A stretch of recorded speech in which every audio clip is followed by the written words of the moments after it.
कैदी माने petrol pump रे नियोजित हेबे। कोर्ट रे दोषी साब्यस्त हेबा परे आसामी भावे कारावास भोगुथिबा कैदी माननक पई एही योजना कार्यकारी हेबो। जेउ कैदी माननक आचरण और व्यवहार रे व्यापक सुधार आसीथिबा परिलक्षित होइथिबो सेमानकु ही एही योजना रे सुजोग मिलिबो। सेमानंकु स्वावलंबी करिबा लक्ष्य रे जेल विभाग एक बड़ पदक्षेप हाथकु नेबाकु जाउछि। जेल पक्षरु निया जाइथिबा विभिन्न संस्कारमूलक कार्यक्रम मध्यरे एहा ओडिया पई एक नूतन पदक्षेप हेबो।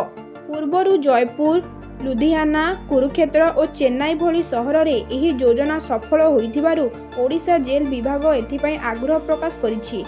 एथिपई जेल विभाग बा गृह विभाग जमी जोगाई देवा एवं विभिन्न राष्ट्रीय तैल कंपानी पेट्रोल पंप निर्माण करिवे।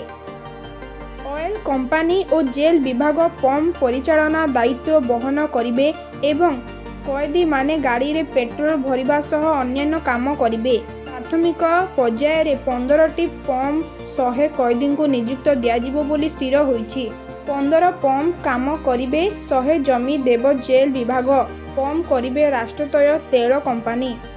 जेल निर्देशक अरुण कुमार राय सूचनानुसार केंद्र सरकार योजना आधार रे राज्य सरकार एक पदक्षेप नेबाकू जाउछंती। एहा द्वारा कैदी माने स्वावलंबी हेबा सह जेल विभाग अधीन रे पड़िया पड़िथिबा जागा व्यवहार उपयोगी होई परिबो। राष्ट्रीय तैल कंपानी माने एही जागा को लीज सूत्र रे नेई पेट्रोल टांकी तैयारी करिवे। फल रे जेल विभाग भल राजस्व पाइबो। खूब शीघ्र तैल कंपानी मानक सह राज्य सरकार गृह विभागीय चुक्ति पत्र स्वाक्षर करने सूचना मिली। राज्यर जो सबु जेल जमी मुख्य रास्ता उपरे रही बा सहरांचल भितर अच्छी से सबु जमी को चिन्हट करा जाइछि। सेहि भली राज्य राजपथ और जातीय राजपथ उपरे थिबा जेल विभाग जमी को अग्राधिकारी भित्तिरे बछा जाइछि। संबलपुर, कोरापुट, अनुगुल और ब्रह्मपुर भली सकल जेल जमी चिन्हट हो सारिछि। भवानीपाटना, बलांगीर, जगतसिंहपुर, ढेंकानाल और मालकानगिरी भली जिला जेल जमी मध्य चिन्हट करा जाइछि।